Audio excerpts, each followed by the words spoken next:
आबुङै होबथानाय जादों गुटखा पान मसाला बिरि सिगारेट निसा हारिनि मुवा बेसादखौ जायखिजाया दखानफोराव लानो मोननाय नङा एबा फाननो मोननाय नङा निसा हारिनि गुटखा पान मसाला बिरि सिगारेट बे समाव मोनसे गिदिर थांखि लादों सरकारा नंगौ मोनसे रायजोआव गुटखा बिरि आरो सिगारेट फाननायखौ आबुङै होबथानाय जादों गुटखा आरो बेफोरबायदि मुवाफोरखौ जायखिजाया दखानफोराव फाननो होनाय नङा सरकारा नंगौ गुटखा हारिनि मुवाफोरखौ मोनसेबो दखानफोराव फाननो मोननाय नङा सरकारा मोनसे जोबोद गेदेर थिरांथा लादों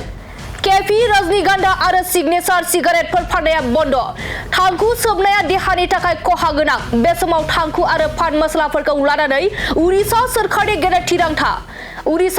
गेदेर थिरांथा बायदियै बिरि सिगारेट गुटखा थांखु जर्दाखौ होबथानाय आरो दिहुननाय पेकेजिं खालामनाय राननाय फाननाय बायदिफोराव होबथानाय जादों